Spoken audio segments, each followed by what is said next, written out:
Hello, আসসালামু আলাইকুম my lovely and sweet viewers, কেমন আছেন সবাই?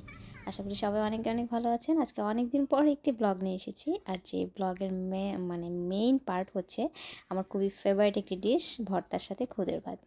চলুন তাহলে কথা বাড়াবো না, প্রথমে চলে যাচ্ছি ভর্তার আইটেমগুলো বানাতে, কারণ বেশি কথা বললে ভর্তা বানাতে লেট হয়ে যাবে।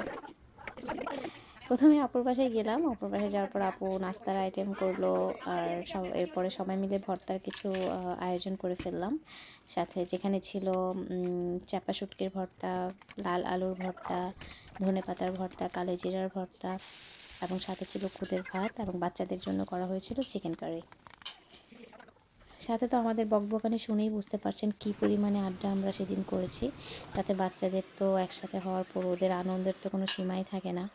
পাশাপাশি কিন্তু আমাদেরও আনন্দের সীমা ছিল না, বিকজ অনেকদিন পর একসাথে হয়েছি সবাই।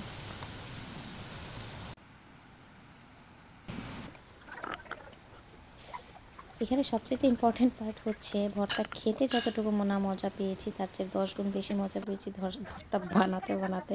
হাতের অবস্থা 14টা বেজে গিয়েছিল। আর অনেক দিন পর শিলপাটায় বেটে ভর্তা করেছি। আসলে কষ্ট কতটুকু হয়েছে সেটা দেখার চাইতে বুঝতেই পারছেন যে কতটা ক্রেভিংস নিয়ে আমরা আসলে ভর্তাটা বানিয়েছি, বা সবাই আগ্রহ নিয়ে বসেছিলাম।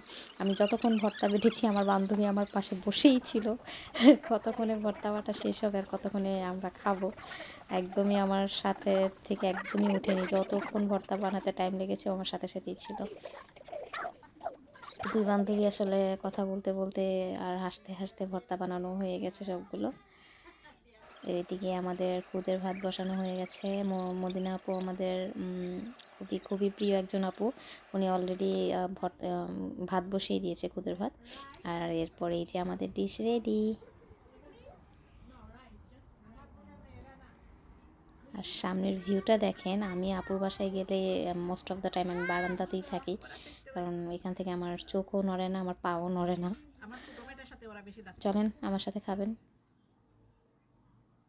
আর যারা শুটকি ভর্তা পছন্দ করেন না, শুটকি পছন্দ করেন না, তারা একটু দূরে থাকেন, আর না হলে নাকে মাস্ক লাগিয়ে ভিডিও দেখেন।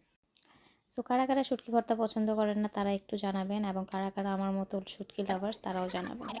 শুটকি ভর্তা এবং খুদের ভাত খাওয়া শেষে আমরা পান খেয়েছি। সিলেটের এক আন্টি ছিল আমাদের কাছে, ওই আন্টি পান নিয়ে এসেছিল, এবং সবার শেষে আমরা একসাথে বাবাই করে চলে গেলাম যার যার বাসার গন্তব্যে। বাচ্চারা খুবই মজা করেছে। আমি আর মোহাম্মদ সবার কাছ থেকে বিদায় নিয়ে আড্ডা দিতে দিতে মা ছেলে মিলে চকলেট খেতে খেতে চলে এসেছি বাসায়। বাই। কেমন লাগলো আজকে আমাদের ছোট্ট একটি ট্যুর এবং আড্ডার ভিডিও, এটা অবশ্যই কমেন্টস করে জানাবেন। আল্লাহ হাফিজ।